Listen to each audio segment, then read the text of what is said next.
Hi everyone, welcome to Life Edge, because life just doesn't have to be mediocre. I'm joined today by my good friend, Dr. Susan Nash. How are you, Susan? Hello. It's an incredibly gorgeous day here. Bright blue skies, crisp temperatures, leaves are starting to change, like loving life. And you're in Oklahoma. Yes, Tulsa, Oklahoma. Tulsa. I heard Tulsa's really pretty. Never been there. One day. I've got to make it there. It's really pretty. Yeah, with the Arkansas River and river gathering place and parks. It's really nice. That sounds good. And we've got a great guest today, Gina Schreck. We'll talk about her in a moment. First, our intro.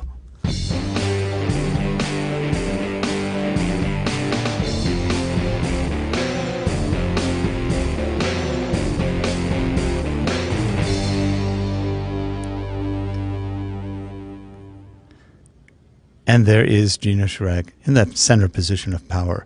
So now, just a quick disclaimer. Gina and I are good friends. We've known each other for almost a decade.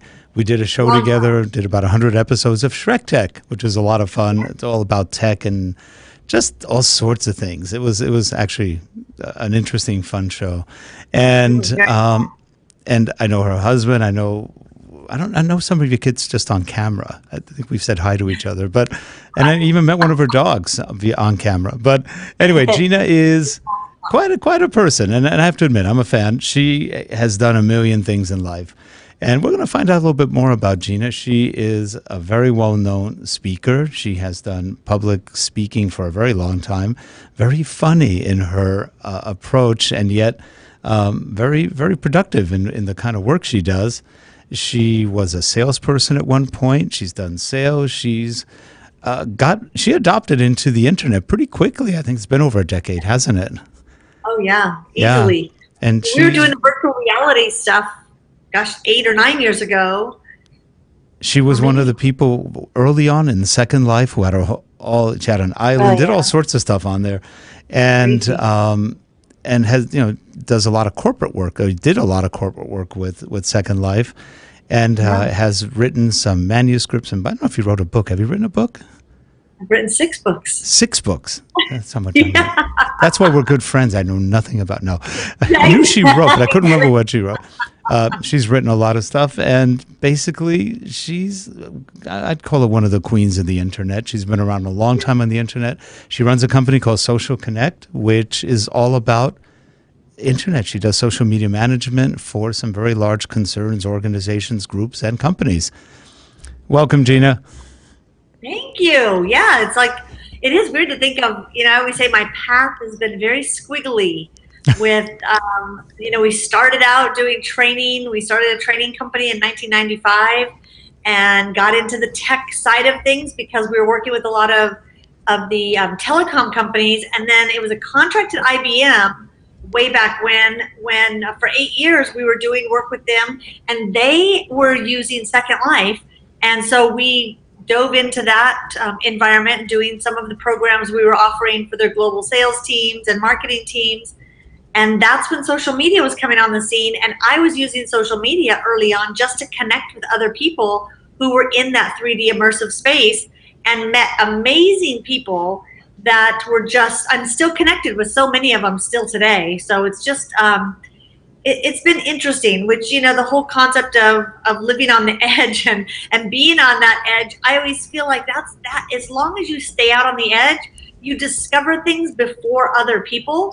And as long as you're okay to explore new territories and new waters, you get involved in some really fun and amazing things, and it takes your business in different places. Now we have a team of 18 people, and we manage, we do everything from blogging and lead generation to social media management, and so it's really fun. But it's interesting. I'm kind of I'm on that edge right now, looking for that next thing. Well, it's sort of interesting too, because one thing I didn't mention is Gina has climbed Kilimanjaro. And True. She was telling us, her husband made her, and she was telling us that next is Everest. Base Camp Everest, which is almost as high as Kilimanjaro. It is. It's a little bit lower. Wow. And Kilimanjaro actually was my idea when I turned 50. I said I wanted to, that was my 50th goal. My goal for my 50th birthday is I wanted to climb Kilimanjaro. the tallest, point on the continent of Africa. And I've already climbed the highest peak in the contingent, because not in Alaska, but Colorado has Mount Elbert, which is the highest peak. But then Colorado, you're already a little bit higher up, so it's not as much of a climb as Denali or any of those. But so I kind of now Everest Base Camp was Kirk's adventure. That's something he's wanted to do all his life. He's wanted to climb Everest, and I said I would do base camp, go to base camp, and so we're training for that now. That's nice. I love big adventures, and have done all kinds of crazy stuff. So, well, as a geologist, I appreciate all that. Looks like it. Well, we can go on. He'll come back. Yeah. Okay, so I have a question. Okay, this is about you're talking about platforms and things like that. I'm very interested in platform life cycles because you can see how even Second Life, it grew, then it fell apart. Primarily, I think because it just couldn't handle bandwidth. But then you have all the different platforms that come and go. Yeah, live video streaming right now is the hot thing with Facebook Live and YouTube Live and Twitter. There's Twitch. Live on on Twitter, and then Instagram Live. Instagram seems to be the hot platform right now because I think just the age demographic. But and right now I have my ear on audio, is looking at not only is podcast such a hot thing right now, podcasting, but also you've got all the in smart speakers. Like I hate to say Alexa because to turn on.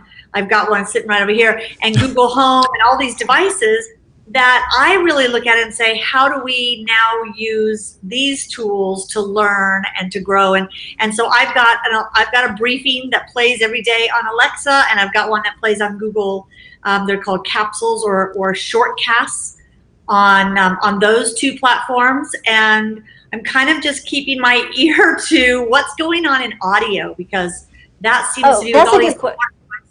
Sure, because the podcasts were big. Like I used to have a daily podcast in 2004 through 2007, and then they kind of died. A lot of the podcast platforms went away or they merged. So so if somebody's wanting to start a podcast now, what platform would you use? I record my podcasts I use Audacity to record it. Well, It depends. Right. When I have a But where do you host it? How do you host it? Well, it's hosted on Libsyn. And then you can subscribe to it on iTunes, Spotify, Google Play. It's on all of the platforms. So you can find it anywhere, but it's actually hosted on Libsyn. So what's the name of it? Libsyn, Libsyn. Yeah, Liberty Syndication is what it stands for. And Libsyn is the hosting site for the podcasts, and then it distributes it and syndicates it to all of the podcast But there's also some live, but you can also do some live radio podcasting. In other words, you can go on some of the internet-based radio stations, and they'll give you time on those stations. Some of them let you record whenever. Others, they give you times. But that also sounds really good, and you can get effects and all sorts of fun stuff with those. And they're not very expensive. And then they also post to all the major places like Apple and other sites. Right. And those are fun. Like Apple's the only one I had to submit the podcast. It goes through the Apple approval. And then on the Alexa briefings, I had to get approved through the developer. I had to become a developer, set up a developer account and get it approved. To get it on Google Play was easier. So, it just depends on the platforms. But I think I think people are listening to more audio content while they drive and while they're working out and while they're going for walks. And so, to me, I'm a podcast junkie. I listen to tons of podcasts. I drove from Colorado to Arizona yesterday. Yesterday it took me almost 14 hours. But I listen to a book on Audible, start to finish, and probably 8 different podcasts, and I binge listen to a couple of them. And so to me, I love that time when I can just feed my brain with great content. Keeps you awake. Well, it's interesting because, because the podcasts I used to have, they all the platforms I was working on with went away, and so I just kind of lost interest. So I have I'll host the audio when I do audio. I'll put it on just on my own server, and then I'll just link to it or upload. But you can also do it through YouTube. You can also do podcasts through YouTube, I guess. Yeah. Yeah. It just depends on where you want it found, where you want it to make it easy to, my goal is have it as easy as possible for people to find it. And so it's on in Libsyn. What I like about Libsyn, same as like, is it Podbean? I think there's another Podbean. We used to be on Podbean. Mm-hmm. There's a lot of them now that when you use their hosting service, they distribute it for you. So it's pretty much once you submit your podcast on Google Play and Spotify and Stitcher, it's on. I mean, my podcast is found on all of those because Libsyn automatically syndicates it there.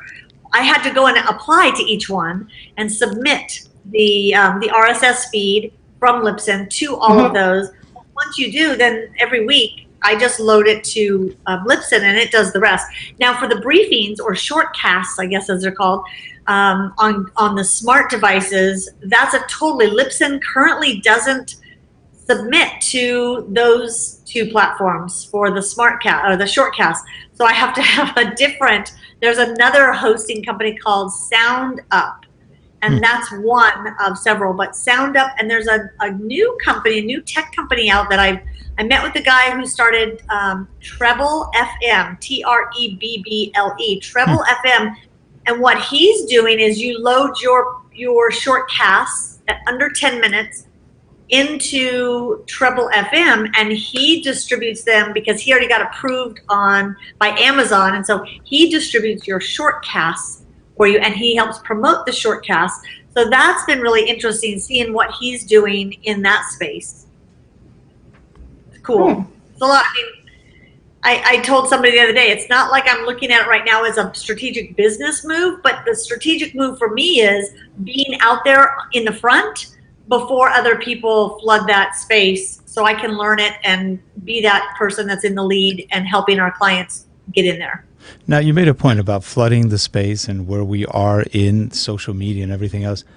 Do you think that social media has gotten oversaturated? Oh, it's been oversaturated for a while. But it's good and bad. It's oversaturated with a bunch of junk. There's just so much junk on there that when you find someone producing great content, it gets more traction. Because I think people it's refreshing when it's not, so many people just put out promotional content. It's junk. It's just promotional junk, and people see that as junk mail, junk social, or people either just use it to promote or they just use it to be, I see so many people going live on Facebook Live going, okay, well, hey, everyone, we're going to get started in a minute. Here's what I'm eating for breakfast. And they're not using it to produce great, interesting, and helpful content. So I like the people that go live. I love the people that go live and you have to wait 15 minutes for them to actually come on. And it's like, really? And then they record it and don't even edit that out. They just leave it in. It's like, that's exciting. Their background is not interesting. They haven't given any thought to the content they're providing. Their voice is monotone. They're not interesting. So to me, any social media platform, you have to be interesting and helpful. So if you're producing interesting and helpful content, you will find an audience. If you don't find an audience, then you have to question, maybe my content isn't interesting to the people I'm connected with. And I was just having this conversation the other day with someone. They said, I just can't seem to get people to consume my content. I said, well, 2 things. It could be you're connected to the wrong people. So, a lot of people connect with all their friends and peers. And those people will never purchase from you. And those aren't your true audience members, your desired audience. Or it could be that your content is missing the mark. It's not interesting. You know, it's kind of like that movie. They're just not into you. You know, you have to look at that with a real objective eye and say, what do I need to do to make my content more desirable to, you know, people answer very mundane questions. Like, no one's really asking that question. Don't give me content answering a question that I don't have. You know, give me really interesting content, and I will tune in. And people always ask, well, how long should a video be? And I go, depends on how long you can be interesting. Right. Yeah, some people Well, I'll love tell you long what I think videos. is pathetic. Oh, Go ahead, sorry. Susan. Oh, well, okay, speaking of interesting audio, I can't tell you how many times I've been seduced by this like great content because it's like up-to-date news and commentary, but it's digitally produced text to speech, and it's like listening to Jaws or something. It's like Yep. so horrible, and I mean some of it's better than others, but I mean I can only listen to a little bit of it. Yeah, people will put up with bad video, but they won't put up with bad audio. So if your lighting is bad, it's, you know, it's better to have great lighting and great, you know, background, you know, that's appealing and not distracting. But people will put up with it if your content's interesting and they can understand you. But if your audio is bad, it's like you can't keep somebody there. It's too hard. Well, and do you think that the digitally produced voices that are just the, you know, like the AI voices from text to speech? I mean, Like, why do people continue to use those? are you saying they're taking like a blog post and then having it read through one of those? Right. So it's basically having a blog post read through that, or a newspaper article or whatever, a news article, and it's read through the text to speech. There's a lot of PowerPoint presentations like that on YouTube where it's just text to speech and just really not very attractive PowerPoint. And yeah, again, reverse that. If I take a podcast, so it's audio only, and I can put a static image or something now, you know, there's apps that I use that you take your podcast and it just makes a sound wave. It's an image with a sound wave, so it's an MP4. But yet it's just your audio. That's fine because people don't have to look at it. They can be working and multitasking and tune in to the audio. Yeah. But if it's reversed, if you're showing me visuals and yet it's a robotic voice, there's no way I would listen to that. There's no way. I even have a hard time when somebody's speaking and they're boring. Their voice is boring. I have a hard time tuning in. You know, I always go, be energetic. Exactly. Yeah, so I think it's interesting. I think there's so many platforms that are easier to use these days. So everybody's flooding into using them, but they're not using them correctly to engage an audience. And that's, I think we need to take a step back and say, what's the right platform for me? Like I have a client who, she is a perfectionist. And so for her to write a blog post takes her a long time, but she can get on a video and she's dynamic. Her vocal tone is great. And she's very engaging on video. So it's like, all right, produce the videos and then we can pull the audio. We can take the text and make it into a blog post. There's lots we can do with that. But if you're not good on video, you shouldn't be forcing video just because it's a hot thing. You're not good. Not everybody's good on video. True. Okay, so what do you think of deplatforming? Of what? Deplatforming. Deplatforming? What do you mean? The whole idea of censorship and like what happened to Alex Jones and organizations or things that they get blocked from all of their platforms. Yeah, well, we're in such an interesting time because obviously I believe in free speech, but I also believe in human dignity and respect. And I feel like there's people on these social platforms that have no respect for other people. And I don't know that the platform necessarily, well, there are some that I feel like are offensive and should be shut down. They're offensive to other people.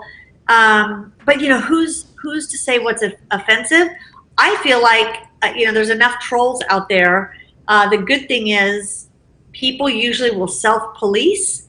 And I always say the beauty of, whenever I see somebody saying, I don't like the way you speak, or I don't like the, I'm going, the good thing is you don't have to watch it. You can tune out and go somewhere else. Well, the bad thing, I think the bad thing watch. about what happened to Alex Jones, as maybe the first one this is happening to, there could be others and the problem is when you do it to one, if the different party gets it on the other side, everybody's going to scream bloody murder no matter who gets what. And the problem is this was an obvious case of collusion between companies, which is racketeering. And I've been reading some stuff about that there may be lawsuits. I think lawsuits have been filed. And it may make it up to the Supreme Court that these companies, which are platforms, are basically using their power to either, and a lot of the things I've read had to do with voting. So they're trying to affect the voting for the next election because he appeals to a certain group.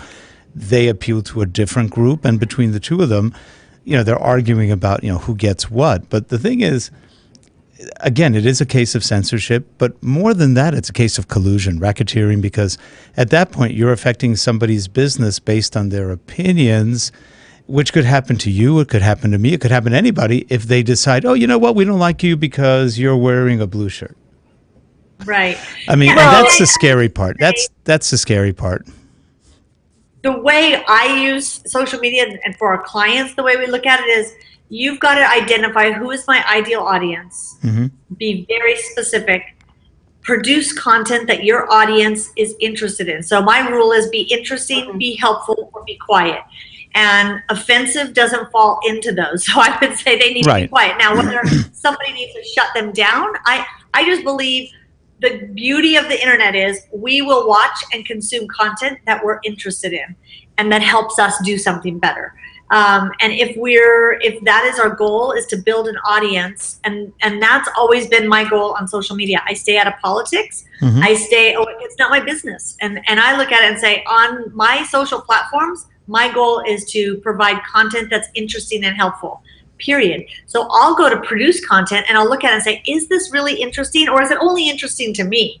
Mm-hmm. Because there's a lot of times you go to produce something and you think, this really isn't that different than what everyone else is saying. And I think that's part of the problem in social media is there's so much oatmeal content out there that it's all bland, it all blends together, and it's not unique or standing out and different. And I think we need to be a little opinionated in our industry, whatever that is, and take a stand on topics. And I tend to be more sarcastic and a little edgy with the content that I produce. And I've had people tell me, my favorite story is just recently, I sent out an email and the subject line was, please unsubscribe. I wanted to get rid of the dead weight on my email list. I have people who don't open emails anymore, and maybe they're not interested in being on my email list, but they have not unsubscribed. So the headline just said, or the subject line just said, please unsubscribe. And when they opened it, it said, I don't know where we first connected, if you downloaded something of ours or attended a webinar, but if you no longer find our content helpful for your business, please unsubscribe. Our team will gather around, we will play an Adele song, we will cry, and then we will get back to work. And so I put that out as an email. And a guy wrote back to me and he said, I feel like you crossed the line with your email. He said, I feel like you didn't need to go there with our team will gather and cry. And I wanted to be really snarky back to him, but I didn't. Well, I waited. And then I replied and I said, you know what? First of all, I want to thank you so much for letting me know that you found this edgy. I said, because for so long, I feel like we lost our edge and our content became oatmeal like everyone else's. And you replying to me tells me I'm right on with my message, because there will be some people that don't want to connect with us, and that's okay. And there will be some people that find our content exactly what they want, and that's the person we want to connect with. I stayed short of saying, so please unsubscribe. Now, Gina, on this show, we only have one subscriber, so we have to be careful about that. But I feel like too often, if our content is so bland, it won't attract people. And so it has to be content that finds the right group. And I feel too often we're trying to be so politically correct and so safe that that we don't really attract anybody because, you know, it's just average. Mm-hmm. I'm not going to waste my time with average. Well, it depends on what your topic is, too. I mean, if you're trying to do something that's helping somebody get from point A to B, or if you're informing people of new developments, that's one thing. If it's entertainment or if it's a series of reflective, creative pieces, that's different. And See, I disagree. I think even educational content should be interesting. There is a way that you will teach content that's different from another person teaching the same content. And I think you will attract a person that likes the way you teach, and someone else will attract the way this person teaches. You could take 2 classes in a university, and one teacher can be dynamic and funny and different than another person, and you're going to attract some people don't want that. So I feel like we need to make sure we don't lose who we are and our brand, the edge, because that to me, when everybody feels like, well, it's educational or it's corporate, because that's another thing I always say, well, we're corporate. I'm like, corporate doesn't mean boring. So I feel like that's part of the problem is there's so much boring content that everyone is tuning out. It's like well, I think we're saying the same thing. I'm just saying that know your audience. Know your audience and what they want, and don't be afraid to be who you are, because sometimes we try to, we try to take away a little bit of who we are because we don't think our audience will like it. And if you've now tempered and made everything lukewarm, if you write content for everybody, you write content for nobody. So you have to know who your audience is, but you should also be creating a business and content around who you are delivering that message. And I feel like that's one thing that's helped me stay out front is I'm not afraid to tell people, this content is boring and we need to look at it differently and we need to redo this and make it like I had a client that she has 7 coaches on her team, and they did this interview with the coaches, and it was literally painful watching it. It was so boring. And I just thought there's not one person who would want to hire them after watching that video. I would tune it off after 30 seconds. I said, we need to redo it. We need to actually coach them first. They're great coaches, but they're not good on video. And, either they shouldn't be on video or they need coaching to get a little bit of their personality. We're almost at the end of the show, and you can tell Gina's very shy. So we're working on her. We're trying to make her more outgoing. But 24 years, I don't think it's ever going to happen. No, you're wonderful the way you are. But you know what? We always ask one question at the end of the show. And this is, I've known you for a while and I've seen you change a little bit, but you're pretty much Gina. You've always been who you are and you're true to yourself, which is important, like you said. What do you think what are the things in life that gave you kind of that edge, that made you who you are, made you successful, made you stand out? Well, it's interesting because I do feel like if you're persistent long enough, luck always shows up. So I feel like I keep showing up, but I push boundaries that others are afraid to push. I do things that others are afraid to do. I put in the time that some people aren't willing to put in. And I feel like I'm willing to explore new things. I mean, Second Life was a huge risk for us to go, what the heck is this 3D virtual space? And what are we doing here? Social media, people thought I was weird. What's this tweet this and Twitter that? And everything was TW in front of it. And people thought that was weird. And to me, I'm never afraid to get out and try something. And if it fails miserably, I still look at it and go, like Second Life, we invested a lot. We built these campuses and we did all these things in there. Was it a failure? No, because I met so many amazing people that transferred over to the next platform. We talked about platforms keep changing. They will always change. So you have to be out in the front and not be afraid to be that explorer, because there will be new lands that you'll discover all the time, but it's the skills that you learn in discovering those that keep you out front. That's good. In the edge. And it's fun. I mean, I think for me, what I hear you saying too is that keep it fun for yourself, and that will transmit that energy and fun to your and engagement to your audience. And unless you're afraid, some people are afraid to do that. They're afraid. Well, what if I do this and I'll look foolish because I did something that was so weird, and so.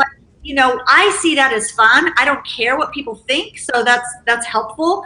And I think the fear factor keeps people from being brilliant because they're afraid to get out there and be a little bolder. So yeah, I think to me it's fun. Someone else they may see that as a little scary, but I still say you gotta do the scary. And she's right. When we were doing Schreck Tech, if you look at Schreck Tech number 50, it was kind of embarrassing, but. Okay. She remembers. That's when I made up a character called Gina Schreck. That should have been my wife and daughter made me up as a blonde and no way, long hair and you've got it. And then that was our anniversary episode, 50 episodes. And when she saw it, she almost freaked. It was frightening. It was scary. But that's the whole thing. But like she was saying, you got to take that risk every so often. Have some fun with it, because if you don't, you're not going to be happy. And, failure, I'm not afraid to fail. And I heard a great analogy. Brad Montgomery, I interviewed him a few weeks ago on my podcast, and he was saying, we all start business with a bucket of failures. And when you're starting out, you trip a lot and you spill out a lot of failures along the way. But the good news is the longer you do something, the fewer failures are in the bucket. Not that it's empty, but there's fewer failures to fall out. And I think one of those things is just know that all of us have them. And when you fail, you have to just look at it and say, what did I learn from that? What's what's that sense of adventure? And keep sailing. Well, Gina, also, you've seen it. I mean, we've seen the recessions hit. We've seen the problems. And we're still here. And you probably know as many people as I do that have gone under throughout the years. Oh, wow. And in 24 years, I know so many companies that have come and gone, and they're back, working somewhere else. And not that there haven't been days when I have not wanted to go apply at Walmart as a greeter, but I haven't done it yet. I threaten that at least once a week. You'd make a good greeter. I think so too. I would hand out stickers. Yeah. Oh, someday. Well, anyway, that's my goal. As always, we appreciate you coming on. We look forward to having you on the TDO Christmas show when we have that one soon, a couple of months. Very fun. Yeah. And anything else, Susan, on your end? Well, this has been really a pleasure, and you've given me a lot of ideas and things I want to implement right away.